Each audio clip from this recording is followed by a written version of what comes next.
Hey, hey, hey, and welcome back to the branding behind Alex Hormozi's $100 million launch. My name is Cynthia Kita, and I am your brand strategist, designer, and educator here at the Design Firmacy. And that's your number one business pharmacy, by the way. And we are still breaking down Alex Hormozi's launch. Now, we're moving on to brand vital number 4, which is your visual identity. So, bright lights, Guinness World Record judges, yet there Alex is in his t-shirt joking around. The contrast is not an accident. It's actually how his visual identity signals trust and authenticity. So, point number 1 for today is he uses his stage as the spectacle. And so, as I mentioned, he had the lights, he had his cameras, he had the Guinness judges, which came out from the beginning. He had the background of his clients on screen with their faces. No matter what they were doing, they were right behind him.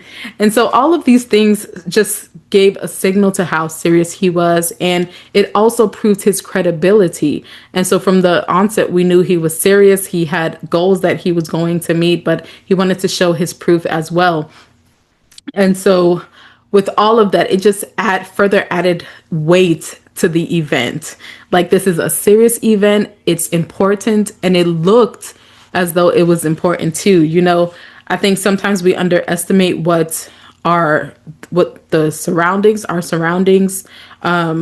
look like and how it contributes to how people view you.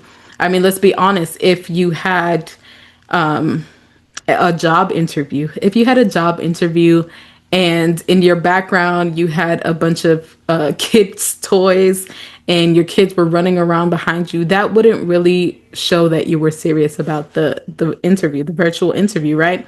In the same manner, if you were doing a virtual keynote, and in the background you were in a Starbucks, and you can see people behind, people in line, people talking, walking back and forth with their food, that would not show that you were serious, right? And so the way that his stage was set up, the way his cameras were set up, he had an amazing team. All of those components played a great part in making sure that his event was credible, that it was legitimate, and that it looked like they were serious about what they were doing.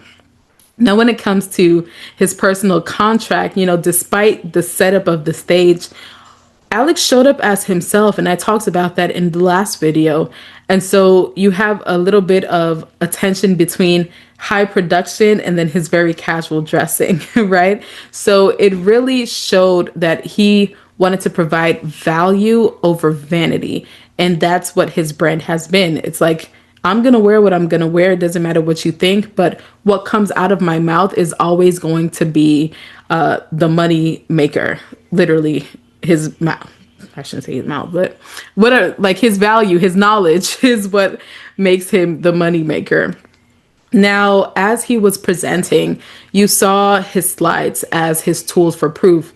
And so he expressed that he had about 1,600 plus slides for his presentation. And, you could even see it in the comments, like 1,600, what in the world? That's a lot. That is a lot. I don't know if you guys have ever prepared a slide deck, but even getting to 100 slides is a lot. Now multiply that all the way up to 1,600. That is actually insane. But I actually appreciated those slides because it essentially became like his captions, right? And in addition to those captions, he actually had all these charts, he had data, he had his case studies, and all of those things just reinforce his evidence first identity. Again, he's not putting other people down. He's just focusing on himself and what he knows works.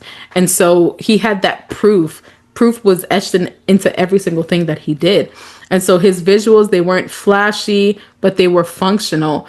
And that further proved his identity visually, that, I like to wear my shorts, my tank, I don't know what the thing is called, denim or whatever on top, and then his hat and his nose strip. Even though he didn't have the nose strip on the first day, he had it on the, what do you call it? The days after, he had the nose strip on. But All of those things show that, yes, I'm not this flashy guy. You know, I just I just want to get the work done. I want to teach, I want to educate, I want to help people change their lives. And so again, he was a teacher, he was not a performer, and that has always been his identity. Now, the next thing is that he didn't have any luxury branding. And so unlike some other, gurus, Alex Hormozi did not have any like flashy cars. He didn't have any type of imagery that showed flashiness, right? I think they even say sometimes that the richest people have the simplest wardrobes. They drive the simplest cars. And he exemplified that. He didn't come out with anything that was just over the top. He didn't come out with, no offense to anybody, but he didn't come out with rappers and confetti. And I mean, confetti can be cool too, but again, that's not his brand, right? He didn't come out with all of the flashy things. He just came out as himself, very simple, straight to the point. And so his visuals or his visual identity had everything to do with reflecting his values and his proof and not necessarily what was trendy. So overall, your visual identity should align with your persona. Again, you're seeing how all of these vitals tie in together. It should align with your persona. So you can be professional and not be pretentious, just as Hormozi was, because that was his brand, right? So your visual identity should feel authentic to your values. And for Alex Hormozi, that meant, I'm here to prove something to you, through my methods, through my framework. I'm not here to pretend and to pose and to put on this fake persona. I'm here to be real with you guys. I also wanted to add, which I forgot to mention earlier, is that Alex actually had a, a brand guide for his book. Now, a lot of people don't really do this, but everything you build, any part of your brand that you build, can actually have a brand guide. And the great thing about this is he did this for his affiliates. And so he wanted to make sure that his affiliates represented his brand consistently and correctly. And so he provided them with a brand guide that had the fonts, the colors, the correct uses of the fonts and colors. And then he also gave them an entire folder of photos, of videos, anything that they needed to promote the book, along with emails that they could send to their audiences, so on and so forth. And so he really did a great job about ensuring that people understood what the brand was supposed to look like, even if they were not directly a part of his team.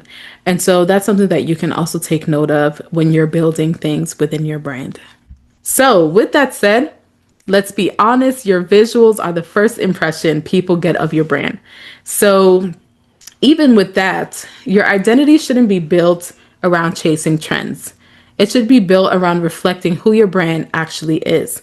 And so if you're not sure your look is communicating the right message, my Brand Vitals assessment will show you exactly where the gaps are. Because your visuals line up with your personality, people don't just notice you, they actually remember you.